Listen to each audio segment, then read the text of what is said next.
انوارے رمضان ہے ہر سو انوارے رمضان، انوارے رمضان ہے ہر سو انوارے رمضان، انوارے رمضان،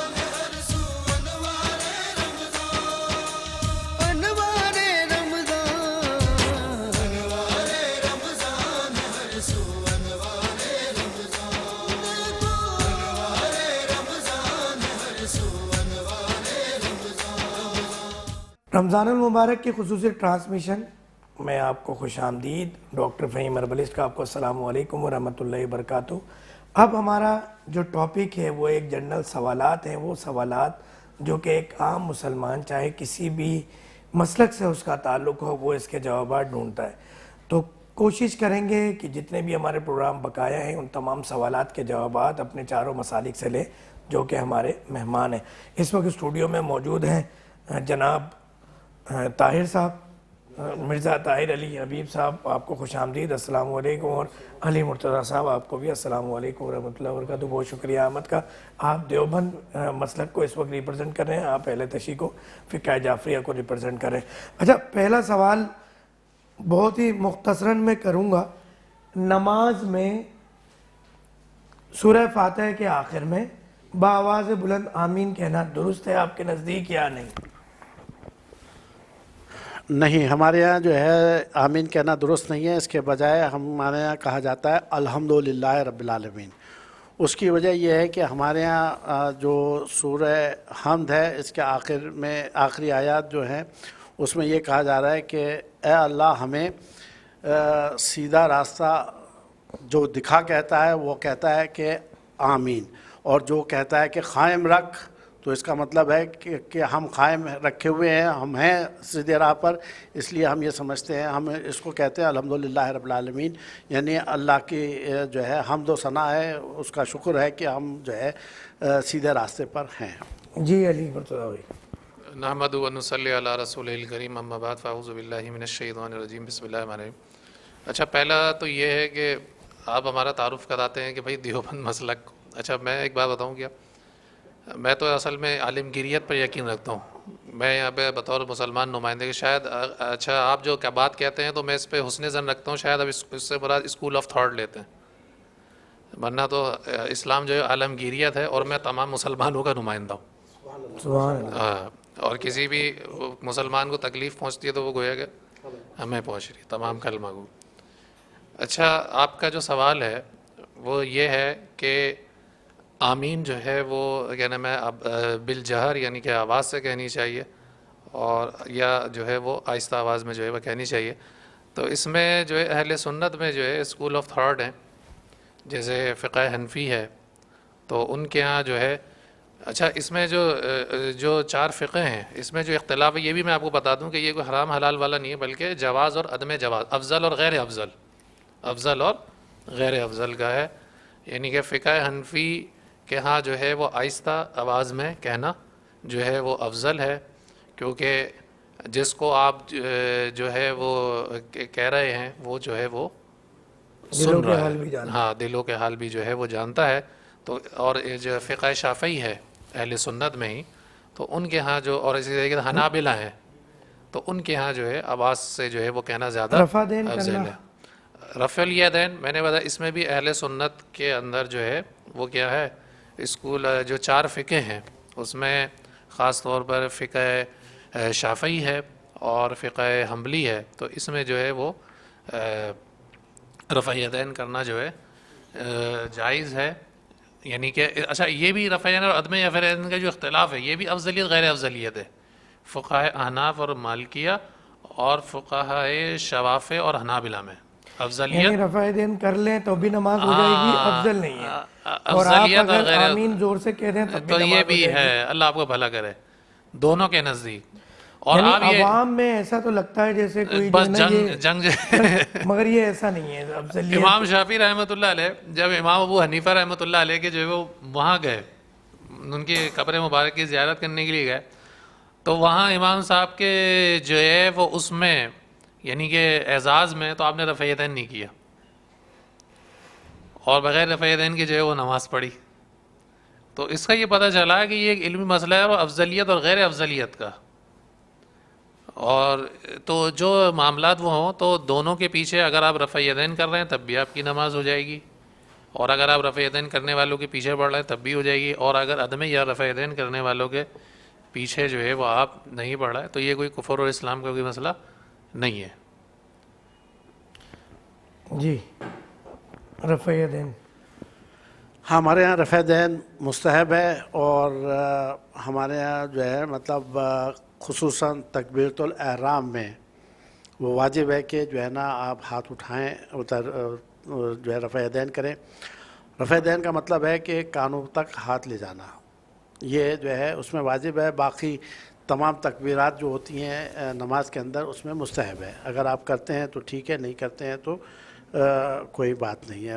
افضل اور مفضول والی بات ہے، فضیلت ہے. اگر آپ کریں گے تو آپ کو ثواب مل جائے گا، نہیں کریں گے رفع یدین تو جو ہے نماز کامل نماز ہو جائے گی. ہاں. اچھا زکوٰۃ کا کیا ترتیب ہے فقہ جعفریہ کے؟ 9 چیزوں پہ واجب ہے، اور وہی 2.5% ہے. جیسا مطلب کوئی اس میں وہ نہیں ہے، سونا اور چاندی ہے. اب ہمارے پاس اصل میں کاغذ کے اوپر جو ہے نہیں ہے، کاغذ کے اوپر زکوٰۃ نہیں ہے. یہ جو نوٹ ہیں یہ کاغذ کے ہیں، تو یہ اس کے اوپر ہمارے پاس زکوٰۃ نہیں ہے. 9 چیزیں ہیں جس میں کشمش ہے،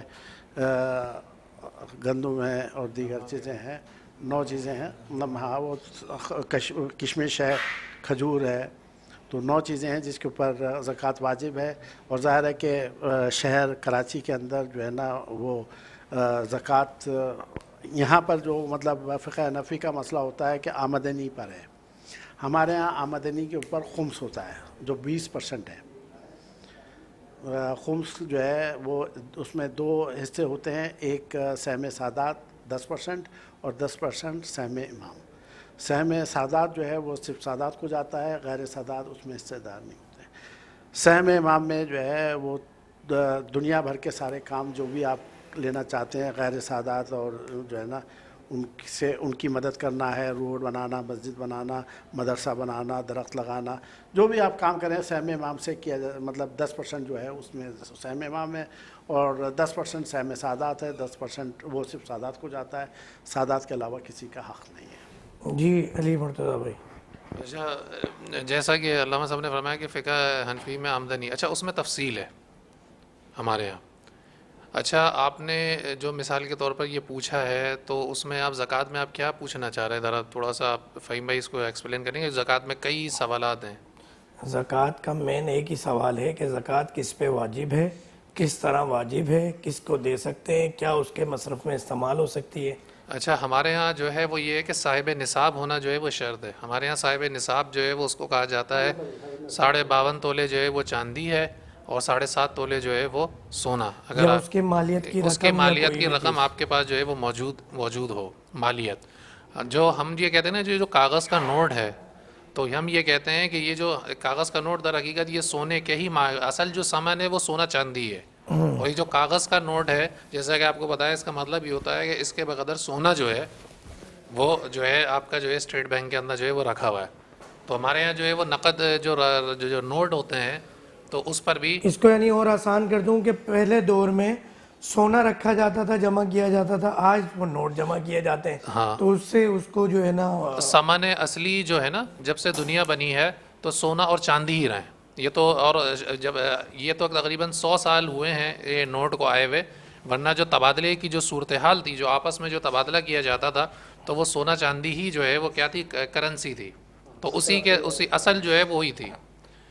تو ہمارے یہاں یہ ہے کہ اب یہ جو ایک یہ رسید ہے جو نوٹ ہے، تو اس پر بھی تقریباً مثال کے طور پر اگر یہ نصاب کو پہنچتا ہے اور اس پر جو ہے وہ سال جو ہے وہ کیا ہو جاتا ہے، گزر جاتا ہے، تو پھر 2.5% جو ہے وہ اسی اعتبار سے دیا. اچھا پھر اس کے بعد ہمارے ہاں جو ہے وہ تفصیل یہ ہے کہ زکوٰۃ جو ہے تقریباً اس کے 8 مصارف. انما الصدقات للفقراء والمساکین والعاملین والمؤلفة قلوبهم وفي الرقاب والغارمین وفي سبیل اللہ وابن السبیل. تو اس میں 8 ہیں. نمبر 1 فقراء. فقراء کی جو ہے وہ ڈیفینیشن کیا ہے؟ فقراء کی جو ہے وہ ڈیفینیشن یہ ہے کہ جو شرعی جو فقہاء کرام نے بتایا، ایک تو ہمارے یہاں فقیر ہوتے ہیں مانگنے والے، یہ والے نہیں، یہ تو خود مالدار ہیں اتنے. تو فقہاء نے کس کو جو ہے وہ فقیر بولا ہے؟ فقہاء نے فقیر اس کو بولا ہے جس کے پاس ضرورت کے بقدر مال ہو. بس ضرورت کے بقدر جو ہے اس کے مال نصاب کو جو ہے وہ نہیں پہنچے. والمساکین تو اس کو دی جا سکے. والمساکین مسکین اس کو کہتے ہیں جو فقیر سے بھی کیا ہو جائے بیچارہ بدتر ہو جائے, بالکل روڈ پر جو ہے وہ آیا. والمؤلفۃ قلوبہم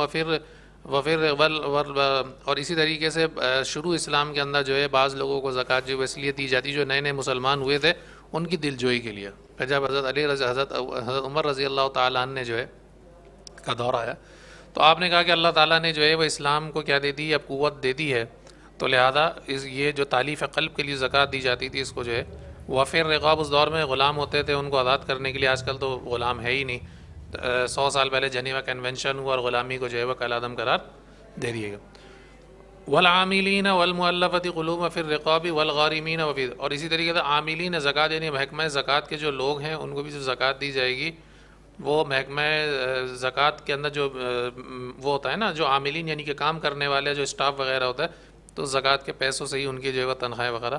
والغارمین وفی سبیل اللہ وابن السبیل اور اسی طریقے سے غارمین یعنی کہ ایسا بندہ کہ جو بالکل قرضے کے اندر ڈوب گیا ہے بالکل, تو اس کو بھی جو ہے وہ قرضہ اتارنے کے لیے جو ہے وہ زکوٰۃ دی جا سکتی ہے. اور زکوٰۃ اتنی نہیں دی جائے گی کہ وہ زکوٰۃ لے کر ہی امیر ہو جائے. والغارمین وفی سبیل اللہ وابن السبیل اور اسی طریقے سے اللہ تعالیٰ کے راستے میں جو جہاد کرنے والے ہیں تو ان کو بھی جو ہے مجاہدین کو بھی جو ہے وہ زکوٰۃ جو ہے وہ دی جا سکتی ہے. اور پھر ہے وابن السبیل یعنی کہ مسافر مثال کے طور پر ایک شخص جو ہے وہ سفر کے اوپر گیا ہے اور مثال کے طور پر تو وہ بھی کیا لے سکتا ہے, زکوٰۃ لے سکتا ہے. ابھی اس میں ایک تفصیل یہ ہے کہ ایک شخص جو ہے مثال کے طور پر پاکستان میں مالدار ہے لیکن وہ سعودی عرب گیا اور مال اسباب وغیرہ جو ہے وہ لٹ گیا اور رابطے کا کوئی طریقہ وغیرہ نہیں ہے, تو آیا کہ وہ وہاں پہ زکوٰۃ لے کر اپنی ضروریات پوری کر سکتا ہے تو وہ بھی لے کر پوری کر سکتا ہے.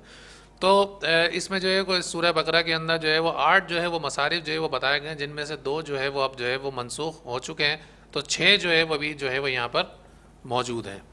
تو یہ جو ہے وہ اس کی زکوٰۃ کی وہ تفصیل ہے. زکوٰۃ کے جو ہے وہ لغوی معنی آتے ہیں پاک ہونے کے, اور اصطلاح میں جو ہے وہ ایسے مال پر جو کہ نصاب کے بقدر پہنچتا ہو, حولان حول یعنی کہ اس پر پورا سال جو ہے وہ گزر گیا ہو, اس پر جو ہے وہ 2.5% کے بقدر جو ہے وہ ادا کرنے کو کیا کہا جاتا ہے, زکوٰۃ کہا جاتا ہے. زکوٰۃ کی ڈیفینیشن اس کے لغوی معنی یہ آ گئے, اس کے مصارف میں نے آپ کے سامنے بیان کر دیے.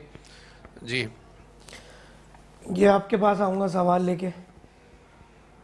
پہلا سوال آپ سے یہی زکوٰۃ کے حوالے سے میرے خیال سے آپ کا تو ورڈنگ ایک ہی ہے دونوں کا. دوسرا ایک سوال یہ تھا کہ آمین بآواز بلند کہنا قرأت کے بعد, الحمد کی قرأت کے بعد نماز کے دوران. آمین کو بلند آواز سے کہنا. رسول کریم صلی اللہ علیہ وسلم نے ارشاد فرمایا جب امام ولدالین کہے تو تم آمین کہو. جس کی آمین فرشتوں کے موافق ہو گئی اللہ اس کی مغفرت فرما دیتا ہے. اب فرشتوں کی جو آمین ہوتی ہے وہ آہستہ ہوتی ہے, ہمیں نہیں سنائی دیتی ہے, تو لہٰذا آمین کو آہستہ کہنا ہے. جس طرح ہم بسم اللہ آہستہ پڑھتے ہیں, تعوذ یعنی اعوذ باللہ آہستہ پڑھتے ہیں, ثنا آہستہ پڑھتے ہیں, اسی طرح آمین کو بھی آہستہ کہنا ضروری ہے. اچھا, ضمناً میں زکوٰۃ کے حوالے سے عرض کر رہا ہوں کیونکہ یہ بڑے مسائل آتے رہتے ہیں کہ دیکھیں زکوٰۃ کے لیے سب سے پہلے ہمیں اپنے رشتہ داروں کو دیکھنا چاہیے. یعنی بعض لوگ یہ گمان کرتے ہیں کہ بہن کو زکوٰۃ نہیں دی جا سکتی, خالہ کو زکوٰۃ نہیں دی جا سکتی, یعنی ان کے رشتہ داروں میں ایسے مستحق موجود ہوتے ہیں جن کو وہ جانتے ہیں, ان کو چھوڑ کے پھر وہ باہر کی جانب جا رہے ہوتے ہیں. یہ غلط ہے. اللہ کے رسول نے فرمایا پہلا حق رشتہ داروں کا ہے. نمبر 1 یعنی آپ جو ہے ماں باپ اور اولاد کے علاوہ آپ ہر ایک کو زکوٰۃ دے سکتے ہیں, سادات کے بھی علاوہ. اب آتی ہے دوسرا حق کس کا بنتا ہے, پڑوسی کا بنتا ہے. آپ پڑوسی کو بھی مقدم رکھیں گے کیونکہ آپ اس کے بارے میں زیادہ جانتے ہیں. فہیم بھائی آپ جانتے ہیں کہ ابھی جو مہنگائی کا دور ہے اب ان میں جو ہے کرایہ دار کے لیے کتنا مشکل ہو رہا ہے. یعنی وہ یوٹیلیٹی بل بھرے گا, اپنے بچوں کی تعلیم لے کے چلے گا اور دیگر اخراجات کرائے کے الگ ہیں. تو ایسے لوگ بھی ہیں جو سفید پوش ہوتے ہیں, جیسا کہ باتوں میں ذکر کیا تھا ہمارے ساتھی نے کہ جو پیشہ ور فقیر ہوتے ہیں, گداگر ہوتے ہیں, ان پر زکوٰۃ دیں گے تو زکوٰۃ آپ کی ادا نہیں ہوگی کیونکہ وہ آپ سے زیادہ امیر ہوتے ہیں. تو ہمیں چاہیے ایسے سفید پوش لوگوں کا انتخاب کریں, یعنی جن کے بارے میں ہم جانتے ہوں. اچھا, اس کے لیے بھی ہمیں تحقیق اتنی نہیں کرنی کہ سامنے والے کی عزت نفس مجروح ہو جائے. یعنی ہم سامنے والے کی اتنی تحقیق کریں کہ پڑوسی سے پوچھ رہے ہوں تو سامنے والے کی عزت نفس مجروح ہو جائے, وہ بیچارہ خود پریشان ہو جائے اور اس کا جو پردہ تھا بھرم تھا وہ آپ چاک کر دیں۔ آپ کے لیے صرف اتنی تحقیق کافی ہے کہ آپ اس کے بارے میں جانتے ہوں، آپ مستحق سمجھ کر آپ اس کو زکوٰۃ دیں گے تو اللہ تعالیٰ آپ کی زکوٰۃ قبول کر لے گا۔ ایک اور بات، زکوٰۃ یا فطرہ دیتے ہوئے یہ بھی ضروری نہیں کہ آپ اس کو کہیں کہ یہ زکوٰۃ کی رقم ہے، یہ فطرے کی رقم ہے۔ سامنے والا مستحق ہے، آپ اس کو گفٹ کہہ کر بھی دیں گے، اللہ آپ کی زکوٰۃ کو قبول کر لے گا۔ آپ اس کو تحفہ کہہ کر بھی کہیں گے تو بھی زکوٰۃ قبول ہو جائے گی، ہدیہ کہیں گے تو بھی زکوٰۃ قبول ہو جائے گی۔ پھر جیسا کہ کیونکہ رمضان ہے، کیونکہ ہمارے یہاں عموماً راشن بھی تقسیم کیا جاتا ہے، اگر آپ راشن کی صورت میں بھی آپ زکوٰۃ دیں گے تو بھی زکوٰۃ ادا ہو جائے گی۔ اسی طرح عید کے بعد شادیوں کا سیزن ہوتا ہے تو کئی جو ہے لڑکیاں وہ بیچاری اس حوالے سے مستحق ہوتی ہیں، تو آپ اگر ان کی جو ہے دیگر ضروری اشیاء دے دیں گے، جیسے فریج ہو گیا اور مشین ہو گئی، اس طرح دیگر چیزیں ہیں، اگر آپ وہ بھی دیں گے زکوٰۃ کی مد میں تو اس سے بھی زکوٰۃ ادا ہو جائے گی۔ تو پہلے ہمیں اپنے رشتہ داروں کو دیکھنا ہے، پھر پڑوسیوں کو دیکھنا ہے، پھر دیتے ہوئے جو ہے ضروری نہیں کہ سامنے والے کی عزت مجروح کرتے ہوئے آپ کہیں کہ یہ زکوٰۃ کی رقم ہے، وہ سامنے والا پھر لے گا نہیں، اور پھر کیا ہوگا کہ جو مستحق ہے وہ محروم رہ جائے گا۔ اللہ کے رسول نے فرمایا اگر تم رشتہ دار کو دو گے اللہ تمہیں 2 اجر دے گا، ایک صلہ رحمی کا اور ایک زکوٰۃ کی ادائیگی کا۔ یعنی ہم دیکھتے ہیں کہ بعض ہمارے یہاں ایسے لوگ ہوتے ہیں جو بڑی قسمہ پرسی کے عالم میں جی رہے ہوتے ہیں، تو ہمیں چاہیے کہ ہم ان کو زکوٰۃ دیں تاکہ ان کی مالی پوزیشن بہتر ہو سکے۔ اچھا یہ بتائیے گا کہ رفع دین کرنا، رفع دین کرنا ابتدائے اسلام کے اندر رفع دین تھا، رسول کریم صلی اللہ علیہ وسلم نے کیا، لیکن جب حضرت حضور علیہ السلام کا آخری جو عمل ہے وہ کیونکہ حجت بنتا ہے تو اس کو جب ہم دیکھتے ہیں تو حضور علیہ السلام نے اس کو ترک فرما دیا۔ عبداللہ ابن مسعود رضی اللہ تعالی عنہ مجمع صحابہ میں آتے ہیں اور آ کر کہتے ہیں کیا میں تمہیں نبی علیہ السلام کی طرح نماز کا طریقہ نہ دکھاؤں؟ تو صحابہ کہتے ہیں کیوں نہیں؟ پھر آپ نماز پڑھتے ہیں اور صرف ابتدا کے اندر آپ ہاتھ اٹھاتے ہیں، تو اس سے معلوم ہوا اچھا عبداللہ ابن مسعود وہ صحابی ہیں جو حضور علیہ السلام کی نالین اٹھایا کرتے تھے، یعنی اتنا آپ کو قرب ملا تھا۔ تو عبداللہ ابن مسعود رضی اللہ تعالی عنہ کا عمل یہ حجت ہے، اجماع صحابہ ہے کہ صحابہ اکرام جیسا کہ آپ نے حدیث کوٹ کی تھی کہ برائی کو دیکھو تو ہاتھ سے روکو، اگر وہ منع ہوتا تو صحابہ اکرام ضرور انہیں منع فرما دیتے۔ تو یہ ابتدائی اسلام میں تھا، بعد میں اس کو منسوخ کر دیا گیا۔ اور اگر آپ دیکھیں عقل بھی کہتی ہے ایک طرح سے کہ اگر آپ کسی کے سامنے رسپیکٹ کے طور پہ کھڑے ہوتے ہیں، اگر آپ کے والدین آ رہے ہیں، اساتذہ آ رہے ہیں یا آپ کے پیر و مرشد ہیں، آپ ان کے سامنے جب کھڑے ہوں گے تو آپ کے ہاتھ جو ہے ناف سے نیچے ہوں گے، یعنی یہ رسپیکٹ کا طریقہ ہوگا۔ تو اسی طرح آپ ناف کے نیچے ہاتھ باندھنا یہ بھی سنت مبارکہ ہے، اور نماز کے اندر ایک دفعہ ہی ہاتھ اٹھانا یہ سنت مبارکہ ہے۔ اچھا یہ بتائیے گا کہ فطرانہ کب ادا کرنا ہوتا ہے، اور فطرہ میں اور زکوٰۃ میں کیا فرق ہے، اور زکوٰۃ کب ادا کرنی ہوتی ہے؟ ہاں یہ اچھا سوال ہے آپ کا کہ ناظرین کے لیے کہ فطرانے میں اور زکوٰۃ میں کیا فرق ہے۔ دیکھیں زکوٰۃ کے اوپر حولانِ حول 1 سال کا گزرنا ضروری ہوتا ہے، جبکہ فطرانے کے اندر 1 سال کا گزرنا ضروری نہیں ہوتا۔ یعنی عید کے ایام کے اندر اگر آپ کے پاس رقم آ گئی ہے تو آپ کے اوپر فطرہ دینا واجب چاہے ہوگا، پورے سال ہو یا نہ ہو۔ پورے سال ہو یا نہ ہو۔ اچھا دوسرا سوال کہ فطرانہ کب دیا جائے، تو دیکھیں فطرانہ بھی عید سے پہلے دینا بہتر ہے، نماز عید سے پہلے، نماز عید سے پہلے دینا افضل ہے۔ لیکن اگر آپ دیکھتے ہیں کہ سامنے والا مستحق ہے اور آپ جانتے ہیں کہ آپ اگر فطرانہ دیں گے تو اس کی مالی پوزیشن یا اس کی عید بہتر ہو سکے گی، تو اب آپ کے لیے مستحب اب ہے کہ آپ ابھی بھی دیں گے تو آپ کا فطرانہ ادا ہو جائے گا۔ دوسری ضمناً بات، فطرانہ ہمارے یہاں پر عموماً گندم کے اعتبار سے لیا جاتا ہے جو کہ ابھی 300 روپے بن رہا ہے، تو ضروری نہیں کہ آپ جو ہے لاکھوں کما رہے ہیں اور گندم کے اعتبار سے دیں۔ اللہ نے اگر آپ کو دیا ہے تو آپ کشمش کے اعتبار سے دے سکتے ہیں، اجوا کھجور کم کے، سے کم 300، زیادہ سے زیادہ جتنی آپ کی استطاعت۔ ہاں زیادہ سے زیادہ آپ کی جتنی استطاعت ہو، آپ اتنا دیں کہ سامنے والے کے لیے جو ہے آسانی ہو جائے، سامنے والا آسانی کے ساتھ اپنے بچوں کے لیے شاپنگ کر سکے، ان کے لیے عید کا سامان خرید سکے، تاکہ اس کی عید آپ کے لیے باعث مسرت بن جائے۔ اچھا زکوٰۃ 12 مہینے میں توڑ کے بھی دی جا سکتی ہے؟ ہاں یہ بھی آپ کا اچھا سوال ہے کہ زکوٰۃ کو ایک دم نکالنا ضروری نہیں۔ بعض لوگ ایسے ہوتے ہیں جن کی آمدنی ماہانہ ہوتی ہے، اب وہ ایک دم نہیں نکال پاتے ہیں، تو اگر وہ زکوٰۃ کی نیت سے ماہانہ اگر کسی کو دیتے ہیں اور وہ مستحق ہے تو بالکل زکوٰۃ ادا ہو جائے گی. اور یہ ایک اچھا طریقہ ہے کہ آپ ایک دم دیں گے تو ایک ہی دفعہ میں وہ خرچ کرے گا، لیکن اگر آپ ہر مہینے دیں گے تو اس سے بھی وہ سامنے والے کی مدد ہوگی اور اس طرح بھی آپ زکوٰۃ دے سکتے ہیں، اور یہ اچھا طریقہ ہے، اس کے اوپر جو ہے عمل کرنا چاہیے. اچھا جی، اب ایک اور سوال میں علی مرتضیٰ بھائی آپ کے پاس لاتا ہوں، یہ فطرانے والا اور زکوٰۃ والا سوال جو میں نے ان سے کیا تھا کہ دونوں میں کیا فرق ہے، کب ادا کرنا چاہیے، کیا طریقہ کار ہے. آپ کا موقف پورا انہی کی طرح یا کچھ فرق ہے؟ نہیں، یہ جو انہوں نے بیان کیا ہے وہ بالکل صحیح بالکل سیم ہی ہے. ہے. میں چاہوں گا کہ طاہر علی حبیب کے پاس آ اس میں جو ہے نا ایک بات اضافی اضافی بات کر دیں گے. انہوں نے جو بات کری ہے بالکل ایکوریٹ صحیح ہے. یہ میں ایک اضافی بات کر رہا ہوں کہ فطرانے کا بھی مصرف وہی ہے جو زکوٰۃ کا مصرف ہے، یعنی کہ جن لوگوں کو زکوٰۃ دی جا سکتی ہے انہی کو فطرہ بھی انہی کو ہی دیا جائے گا. تو یہ بات بھی جو ہے مگر دینے والے کی کنڈیشن زکوٰۃ کے لیے 12 مہینے کی کنڈیشن بس ہونا ہاں اچھی اس ضروری میں ہے. فرق یہ ہے. اور یہ فطرانے عید کی نماز سے پہلے اگر آپ استطاعت ہو جائے تو آپ دے دیں آپ فوری طور پر وہ رقم ایک کم ہاں، اس میں حولان حول نہیں ہے. جو مفتی صاحب نے بات کری ہے وہ ایکوریٹ ہے. اس میں جو ایک اضافی بات ہے وہ یہ ہے کہ فطرہ بھی انہی لوگوں کو دیا جائے گا جنہیں زکوٰۃ دی جا سکتی ہے. جی کہ ہمارے یہاں بعض لوگ کمیٹی بی سی جسے کہتے ہیں نا، ہاں، تو اب وہ کیا ہوتا ہے کہ وہ بی سی ڈال لیتے ہیں. اب مثال کے طور پر میں نے بی سی ڈالی ہے، اب مجھے جو بی سی ملنے والی ہے وہ بعد میں ملے گی، ٹھیک. اب میں بی سی کی جو رقم جمع کر چکا ہوں یعنی جو بھر چکا ہوں اس پہ زکوٰۃ لازم ہو گئی ہے. اب مجھے زکوٰۃ کی ادائیگی کرنی ہے. اب اس کے دو طریقے ہیں. نمبر ایک، جب آپ کی بی سی کھل جائیں تو پھر آپ اس کی زکوٰۃ ادا کریں. نمبر دو، آپ اس کی زکوٰۃ ابھی بھی ادا کر سکتے ہیں. تو لہٰذا ہر ایک بندہ دیکھ لے کہ اس کے پاس کتنا سونا ہے، کتنی چاندی ہے، کتنا اس کے پاس مال تجارت ہے. بعض لوگ پلاٹ خرید لیتے ہیں. اب وہ پلاٹ خرید کے رکھ لیا ہے کہ بیچنے کی نیت سے کہ اب اس کی آمدنی بڑھے گی، اور بڑھتی بھی ہے ہمارے یہاں پراپرٹی کی. تو اب وہ جو پراپرٹی کی آمدنی بڑھ جائے گی تو اس کے اوپر اس کے اعتبار سے زکوٰۃ ہوگی. یعنی اگر آپ نے مثال کے طور پر 5 لاکھ کا لیا تھا، 1 سال کے بعد 10 لاکھ کا ہو گیا، تو اب آپ کے اوپر لازم ہوگا کہ 10 لاکھ کے اوپر زکوٰۃ دیں. تو یہ زکوٰۃ کتنا دیں؟ 2.5% آپ کو زکوٰۃ دینا ضروری ہے.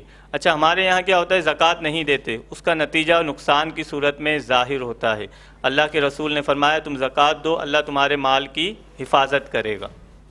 اچھا، میں دعوت دوں گا جواد بن انس بھائی، جن کا جو اس وقت ورڈک پیش کر رہے ہیں مسلک اہل حدیث کی جانب سے. یہ بتائیے گا آمین بآواز بلند کہنا. بسم اللہ والصلاة والسلام علی رسول اللہ وبعد. رب اشرح لی صدری ویسر لی امری.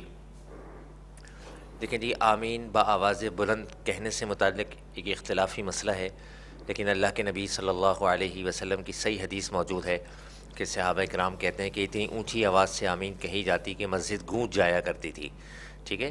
پھر ایک بخاری کی حدیث، بڑی مشہور و معروف حدیث ہے. اللہ کے نبی صلی اللہ علیہ وسلم ارشاد فرماتے ہیں اذا امن القارئ فامنوا. ایک حدیث کے الفاظ ہیں کہ اذا امن الامام فامنوا، جب امام آمین کہہ دے پھر تم آمین کہو. اب آپ مجھے بتائیے کہ اگر امام آمین ساؤنڈ پروف کہہ رہا ہے، اس کی آواز ہی نہیں آ رہی، سناٹے میں ہے، تو مقتدیوں کو کیسے پتہ لگے گا کہ آمین کہی؟ مقتدی کس کا انتظار کریں گے؟ حدیث کے الفاظ ہیں اذا، اور دیکھیں عربی کا اصول ہے، جو عربی کے گرامر سے واقف ہیں وہ بخوبی اس بات کو جانتے ہیں کہ اذا امن الامام فامنوا، یہاں فا جو ہے یعنی پھر ہے، ثم امنوا یعنی جب امام آمین کہہ چکے، فارغ ہو جائے، پھر تم آمین کہو. امام کی اقتدا کرنی ہے ہمیں ہر حالت میں.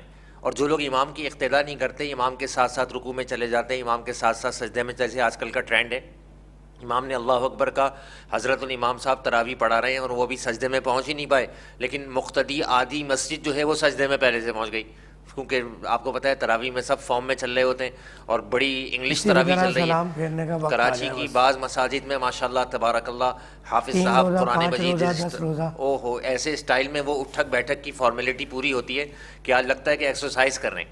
کیونکہ میں بذات خود حافظ قرآن ہوں تو ہم نے بہت ساری چیزیں پریکٹیکلی دیکھی ہیں. یہ بڑا خطرناک معاملہ ہے. اللہ کے نبی صلی اللہ علیہ وسلم فرماتے ہیں کہ ایک وقت ایسا آئے گا جب انسان نماز پڑھ کے فارغ ہونے لگے گا, تحیات میں بیٹھا ہوگا, تو نماز پڑھنے والے کے لیے نماز بد دعا کرے گی کہ ضیعک اللہ کما ضیعتنی, اللہ تجھے برباد کر دے جس طرح تو نے مجھے برباد کیا. آج بالخصوص پاکستان, انڈیا, بنگلہ دیش, ان 3 کنٹریز کا نام میں بالخصوص لے رہا ہوں. بالعموم دنیا کے کئی ممالک میں یہ چیزیں ہیں کہ لوگ اتنے جلدی نماز پڑھ رہے ہوتے ہیں. بہرحال گفتگو ہماری چل رہی تھی آمین سے متعلق. جب حدیث بالکل سندن صحیح موجود ہے بخاری کی اور سیاستہ میں کئی طرق سے موجود ہے, تو پھر جو ہے وہ خاموشی سے, اچھا بہت سارے ہم نے بعض مکتبہ فکر میں دیوبند حضرات کے بعض علماء کو دیکھا ہے کہ ماشاءاللہ ان کے امام جو ہیں وہ آمین کہتے ہیں, یعنی مقتدیوں کو آواز پہنچ جاتی ہے. تو یہ بہت اچھی بات ہے کہ وہ سنت پہ عمل کر رہے ہوتے ہیں.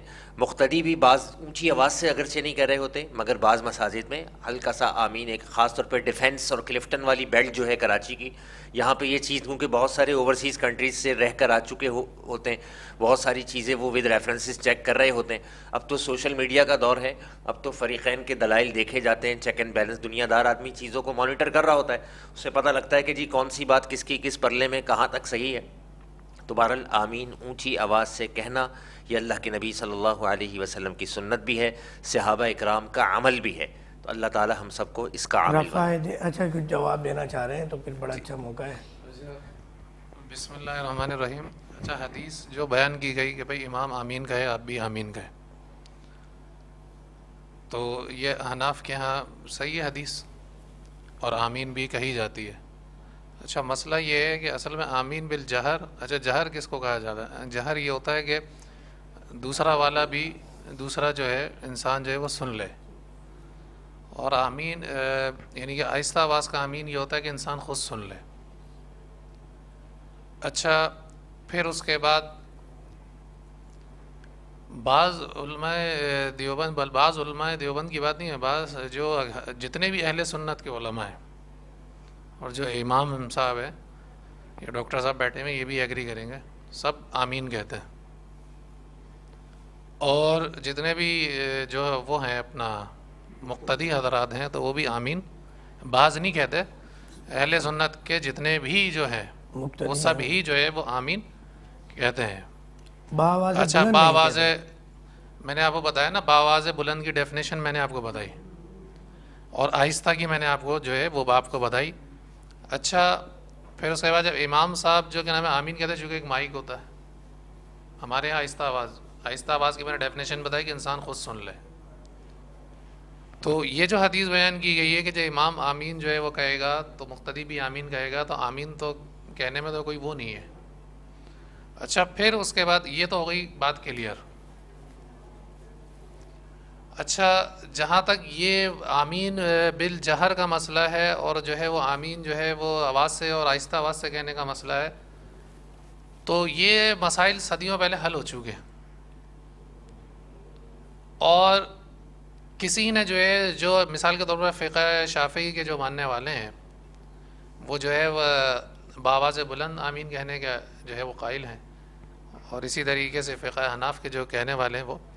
اچھا پھر دونوں کے درمیان جو اختلافات ہے وہ حرام و حلال یا کفر اور شرک کا نہیں ہے, افضلیت اور غیر افضلیت پہلے بتا چکے ہیں, اصل میں وقت کم ہے نہیں. اس بات کو اصل میں ڈیفائن کرنا دوبارہ ضروری ہے کہ امت اس مسئلے کو کبھی بھی کہ اچھا میں بتاؤں کہ یہ جو پھر یہ بات جو ہے کہ جی اب دلائل واضح ہو گئے, پہلے دلائل واضح نہیں ہوئے, تو یہ اصل میں یہ فروعی مسائل ہیں, یہ شروع سے ہی رہے.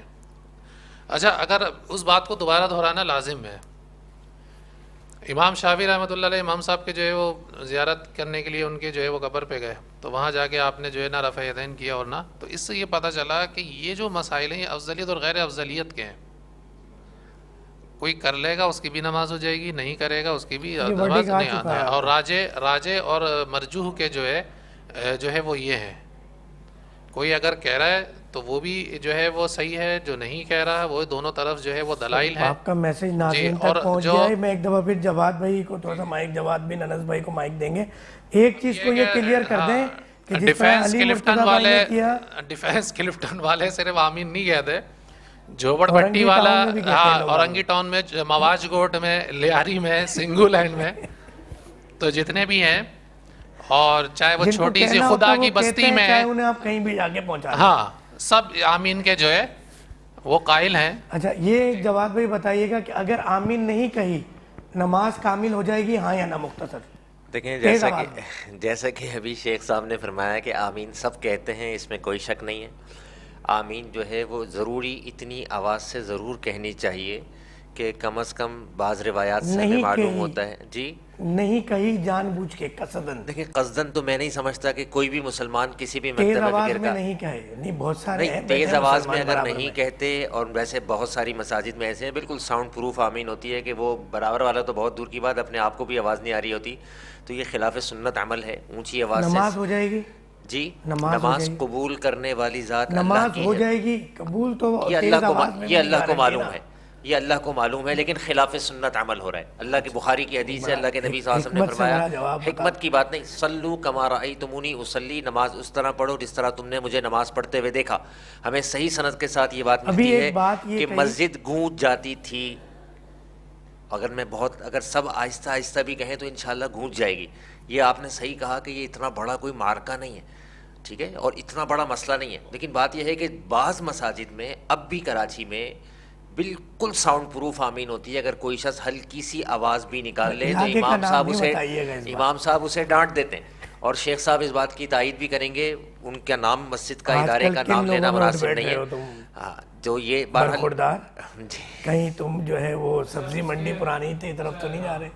بس ایک بات میں عرض کروں گا. اصل میں ایک چیز آپ کو بتاؤں، آپ نے ایک جو بات ان سے پوچھنا چاہیے جو نہیں کہی. دیکھیں نماز کا اگر فرض چھوٹ جائے گا تو نماز نہیں ہوگی. قبول نہیں کرنا ایک الگ بات ہے، اللہ کی طرف ہے جی، مگر ہوگی نہیں ہوگی کامل.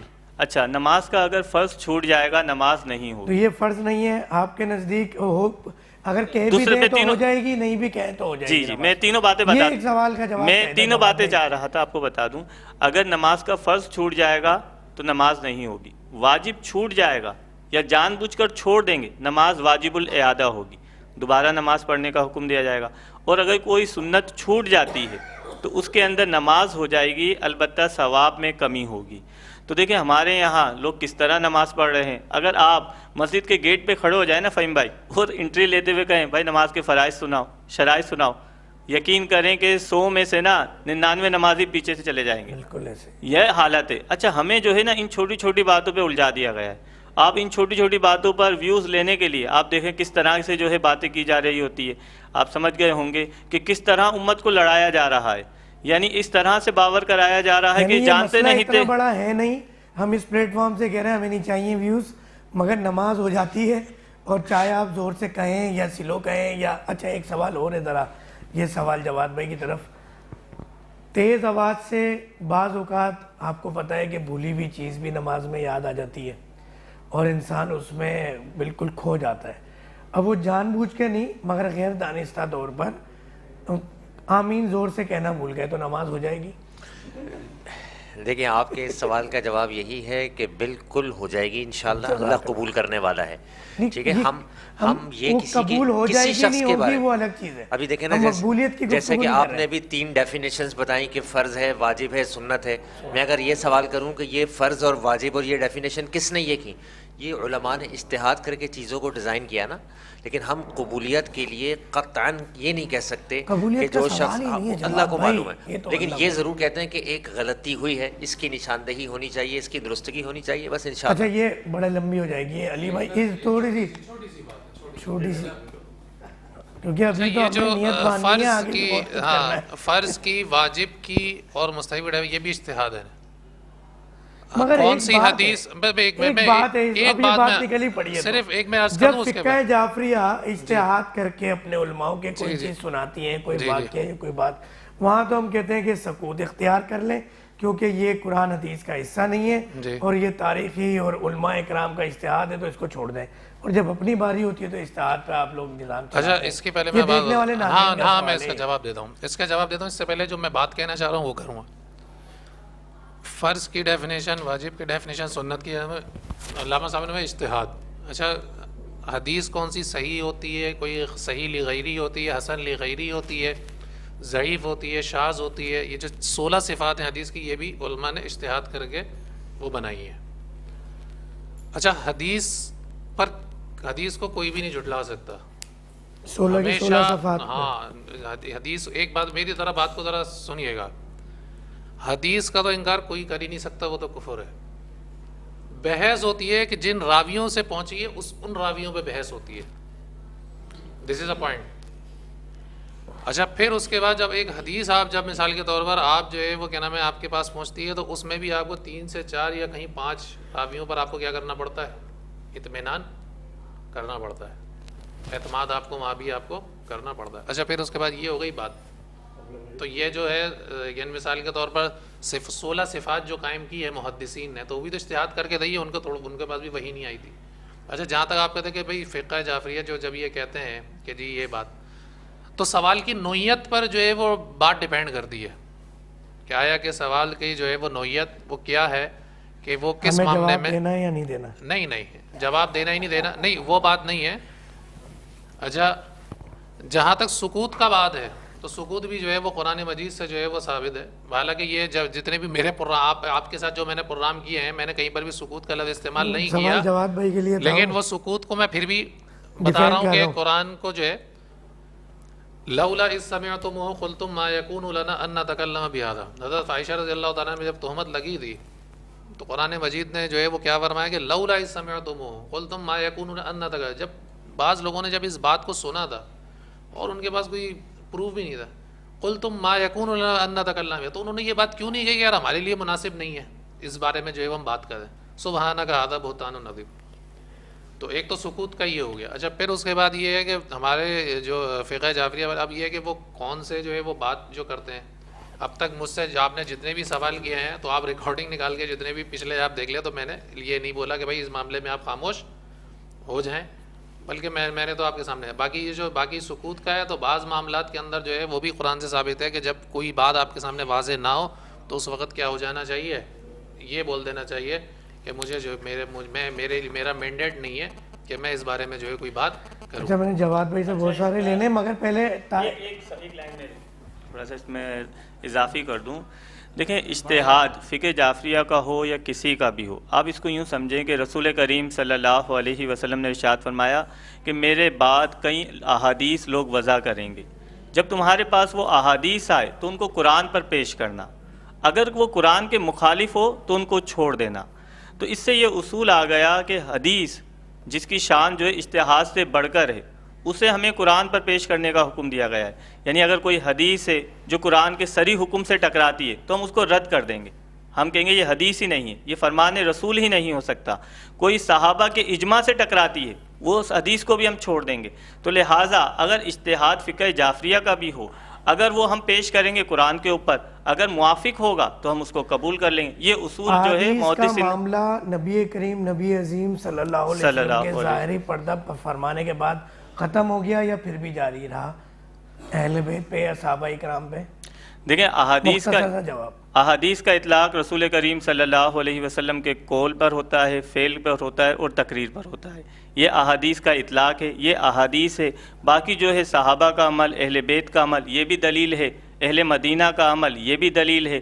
لہٰذا کسی کا بھی قول ہوگا اسے ہمیں قرآن پہ پیش کرنا ہے، اگر قرآن کے مطابق ہوگا تو حدیث کیا کہلائے گی؟ اگر ایک قول اہل بیت کا یا صحابہ کرام کے، کیا وہ حدیث کہلائے گی؟ نہیں، وہ اسے ہم حدیث نہیں کہیں گے، بعض فقہا نے کہا ہے لیکن ان پر حدیث کا اطلاق نہیں ہوگا۔ میں فقہ جعفریہ کی طرف آؤں گا، نہیں فقہ جعفریہ کی طرف آؤں گا۔ اکثر یہ دیکھنے میں آیا ہے، غلط فہمی ہے تو دور کیجیے گا، ورنہ وضاحت دیجیے گا کہ حضرت علی رضی اللہ تعالیٰ عنہ کے قول یا صحابہ کرام یا کچھ اہل بیت کے قول کے آگے بھی حدیث لکھا جاتا ہے، تو حدیث کا سلسلہ آقا جی صلی اللہ علیہ وسلم کے ظاہری پردہ فرمانے کے بعد ختم ہو گیا فقہ جعفریہ کے مطابق یا بعد میں بھی جاری رہا؟ بسم اللہ الرحمن الرحیم۔ سب سے پہلی بات جو بات میں نے آپ سے عرض کی تھی کہ ہمارے عقیدے کے اندر یہ ہے کہ یہ جو امامت ہے یہ اللہ کی طرف سے دیا ہوا عہدہ ہے، اور جب اللہ کی طرف سے دیا ہوا عہدہ ہوتا ہے تو اس کے لیے پھر وہ ہمارے لیے حجت ہوتی ہے۔ تو ہمارے نزدیک جو ہے نا اہل بیت کا قول حجت ہوتا ہے، اور ہم جو ہے اس کو حدیث معصوم کے طور پر لیتے ہیں، مطلب حدیث رسول، حدیث معصوم 14 معصومین کا جو ہے قول اور فعل اور اس کے تقریر جو بھی ہے وہ سب ہمارے لیے حجت ہے، کیونکہ ہمارے نزدیک وہ معصوم ہے اور آیت تطہیر کے مصداق ہیں، اور آیت تطہیر کا مقصد ہی یہی ہے کہ اللہ نے قرآن میں فرمایا کہ ہم نے کسی نے پوچھا کہ رزق کے کیا معنی ہوتے ہیں، تو رزق کے معنی جو ہے برائی کے بھی ہوتے ہیں، گناہ کے بھی ہوتے ہیں، اور اس کے رزق کے معنی جو ہے نجاست کے بھی ہوتے ہیں، اور جیسے جھوٹ ہے، فریب ہے، یہ تمام چیزیں رزق میں آتی ہیں۔ تو اللہ نے فرمایا قرآن حکیم میں کہ ہم نے آپ کو رزق سے دور کر دیا ہے، یعنی جھوٹ سے اور جو ہے نا تمام برائیوں سے دور کر دیا ہے، اور ایسا پاک کیا ہے جو پاکی کا حق ہے۔ تو یہ اس بات کی دلیل ہے کہ ہمارے جو ہے نا مطلب جو ائمہ طاہرین ہیں ان کو اللہ نے جو ہے نا چونکہ پاک کر دیا ہے اور وہ معصوم ہے، اس لیے ہم معصوم کی حدیث کو حجت مانتے ہیں۔ اور ظاہر ہے کہ بہت ساری چیزیں جو ہے وہ رسول اللہ کے دور میں نہیں تھی اور آج کے دور میں ہے۔ مثال کے طور پر test tube baby, test tube baby کے کیا حجت ہے؟ ٹیسٹ ٹیوب بیبی کسے کہتے ہیں؟ ٹیسٹ ٹیوب بیبی کا مطلب یہ ہے کہ میاں شوہر اور بیوی کے جو ہے نا کو ملا کر جو ہے وہ، یا کسی کا بھی ملا کر جو ہے ایک بچے کو پیدا کیا جائے، تو آیا اس میں جائز ہے ناجائز؟ کیونکہ اس زمانے میں یہ مسئلہ ہی نہیں تھا۔ تو ایسے بے شمار مسائل ہیں۔ مثال کے طور پر سفر کا ہے کہ پہلے زمانے میں جو ہے وہ اونٹ کے اوپر، گھوڑے کے اوپر جو ہے نا خچر پر سفر کیا جاتا تھا، اب ہوائی جہاز پہ ہوتا ہے، آرام دہ سفر ہے۔ اب سفر میں اللہ نے سفر میں روزہ کو جائز نہیں قرار دیا، کہا کہ سفر میں روزہ مت رکھو۔ اب چاہے ہوائی جہاز سے جائیں آپ، چاہے کسی فقہ جعفریہ کے نزدیک روزہ رکھنا جائز ہی نہیں ہے سفر کے دوران، ہاں، یا مرضی ہے رکھیں؟ نہیں، ایک اختیاری نہیں ہے، نہیں اختیاری نہیں ہے۔ اس میں جو ہے نا، ہاں، اس میں یہ ہے کہ 28 میل کا سفر اگر آپ طے کرتے ہیں، 14 میل آنا یا جانا، یا صرف 28 میل جانا، تو اس کے بعد پھر آپ کو روزہ آپ کا ساقط ہو جاتا ہے، آپ روزہ نہیں رکھ سکتے، ختم ہو جاتا ہے روزہ، روزہ ہوگا بھی ختم، تو ختم ہو ہاں، جائے گا۔ ختم ہو جاتا اچھا جواد بھائی، ریپٹ کے کوشچن کروں گا آپ سے، اور پروگرام کا اختتام آپ ہی کے سوالات سے ہوگا۔ کچھ سوالات تھے جب آپ موجود نہیں تھے، اگر اس حوالے سے تو بات تقریباً ہو ہی گئی ہے۔ اذان کے اندر ایک لفظ ہوتا ہے فجر میں، الصلاۃ خیر من النوم، اگر یہ ادا نہ کیا جائے تو اذان مکمل ہو جائے گی فجر کی، ہاں یا نہ؟ بالکل، اذان تو انشاءاللہ مکمل ہو جائے گی، غلطی کے ساتھ مگر ہو جائے گی انشاءاللہ۔ اذان کے کچھ اضافی کلمات فقہ جعفریہ میں ادا کیے جاتے ہیں، کیا وہ الفاظ اگر ادا کیے جائیں تو اذان ہوگی؟ دیکھیں، اذان جو فقہ جعفریہ میں یا بریلوی مکتبہ فکر میں الصلاۃ والسلام علیک یا رسول اللہ اونچی آواز سے کہا جاتا ہے، یقیناً خلاف سنت عمل ہے۔ نہ اللہ کے نبی صلی اللہ علیہ وسلم کے زمانے میں ایسی اذان دی گئی، نہ صحابہ کے اعتبار میں، نہ تابعین، نہ تبع تابعین، نہ چاروں ائمہ کسی کے دور میں بھی اس طرح اونچی آواز سے اذان کے ساتھ الصلاۃ والسلام علیک یا رسول اللہ کا کہنے کا قطعاً کوئی ثبوت نہیں ہے۔ تہجد کی اذان لازم ہے؟ تہجد کی اذان سے متعلق جو ہے وہ بعض علماء کا کہنا یہ ہے کہ دی جا سکتی ہے، اور بعض کہتے ہیں اگر نہیں بھی دی تو کوئی حرج نہیں۔ اسی لیے اس پہ دونوں پہ عمل موجود ہے ہر مکتبہ فکر میں۔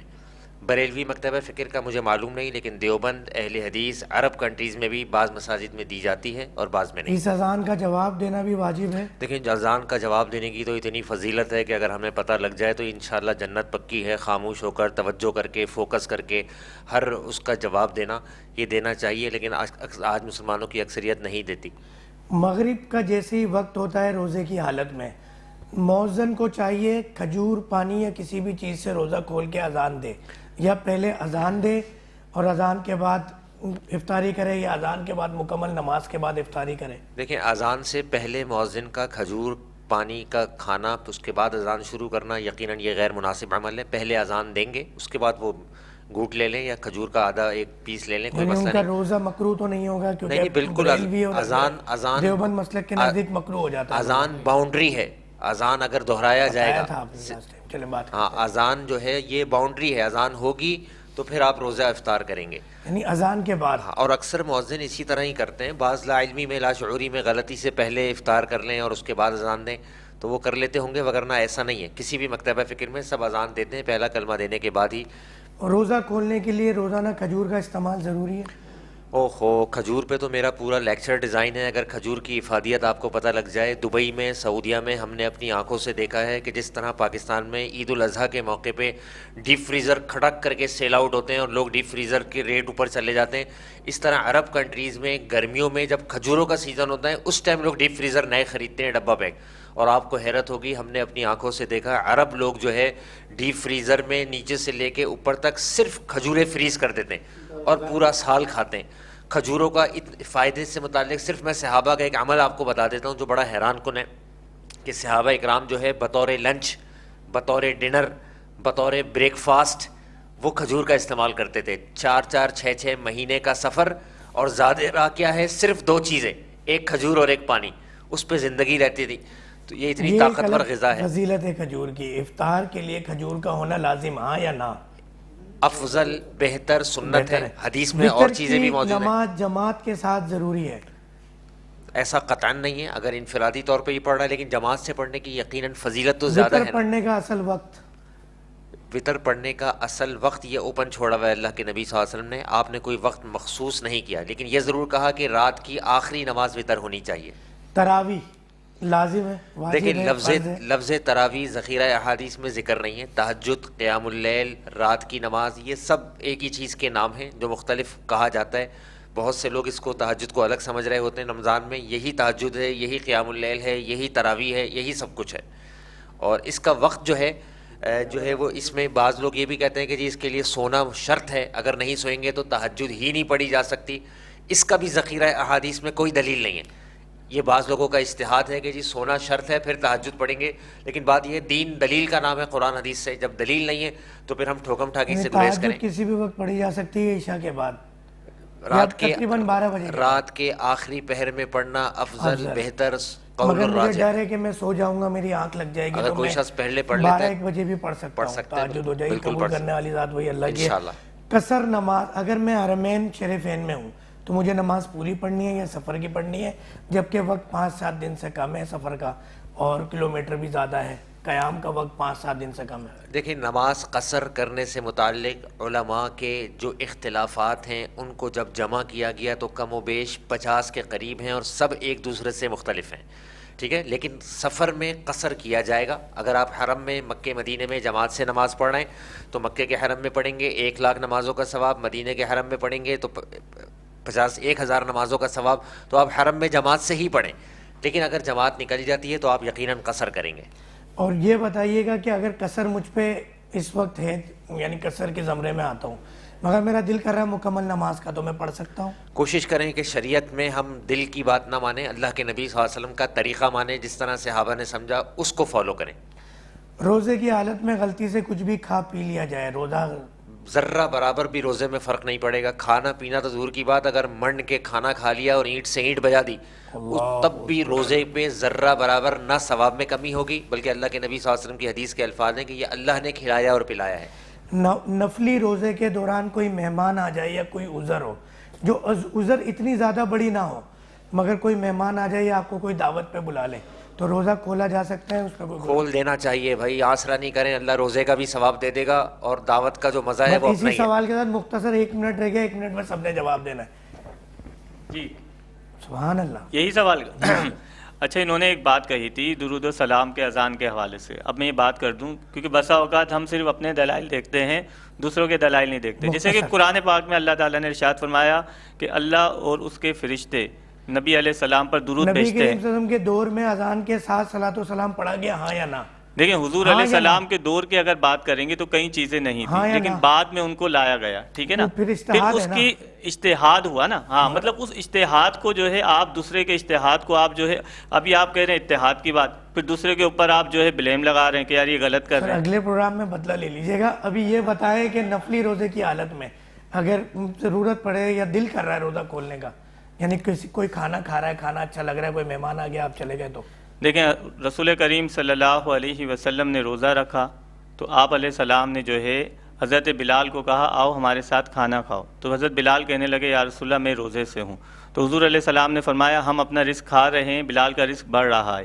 اگر نفلی روزہ ہے اور مہمان کی دل جوئی ہو رہی ہے اور مہمان برا مان جائے گا تو آپ اس کے ساتھ کھول سکتے ہیں، اگر ایسی ضرورت نہیں ہے تو ہمارے نزدیک روزہ نہیں اور توڑنا اگر چاہیے۔ بھوک پیاس لگے پھر بھی کھول سکتے ہیں، کوئی گناہ ہاں نہیں؟ پھر کھول سکتے ہیں، پھر آپ کے لیے جی، آسانی ہے۔ ہاں یا نہ میں جواب دیں گے، 10 سیکنڈ رہ گئے۔ اچھا، فقہ حنفی کا جو ہے وہ ایک اصول یہ ہے کہ نفلی روزہ ایک تو آپ کے اوپر کوئی ضروری نہیں ہوتا، لیکن جب آپ نے رکھ لیا تو آپ پہ واجب ہو جاتا۔ اچھا پھر یہ ہے کہ کسی کی جو ہے وہ دل رکھنے کے لیے اگر آپ نے اس کو توڑا ہے تو بعد میں اس کی قضا کرنا جو ہے واجب ہے. واجب ہے, قضا کرنا واجب ہے نفلی روزے کی. نفلی روزے کی نہیں, قضا جو ہے نا نفلی روزے کا مقصد ہی یہی ہے کہ اسے ثواباً لیا گیا ہے, لیکن اگر کوئی قضا اپنے روزے نفلی کے طور پہ رکھ رہا ہے, نفلی نہیں, دو باتیں ہوتی ہیں ہمارے یہاں, دو باتیں ہمارے نہیں ہمارے یہاں دو مسائل ہیں. ایک یہ کہ ایک شخص کے بہت سارے روزے سفر کی وجہ سے, نہیں میں پوری بات سن لیجیے, ٹائم نہیں ہے. اگر روزے جو ہے نا کسی کے بہت سارے قضا ہیں اور نفلی روزہ آ گیا جیسے 15 شعبان کا یا دیگر 23-13 رجب کا یا کوئی بھی نفلی روزہ, تو وہ قضا کی نیت اور نفل کی دونوں کی کر لے گا تو اس کے قضا ہو جائے گی. اور اگر صرف نفلی ہے تو ایسی صورت میں اگر کوئی افطار پیش کرتا ہے تو آپ افطار کر سکتے ہیں, نہیں تو نہیں. جمعہ ہفتہ اتوار صبح 10:05 پر صرف K21 پر دیکھنا نہ بھولیں, اور تمام سوشل میڈیا پلیٹ فارم پر by the name of brunch time with doctor Fahim. Ramzan transmission دیکھنے کا شکریہ.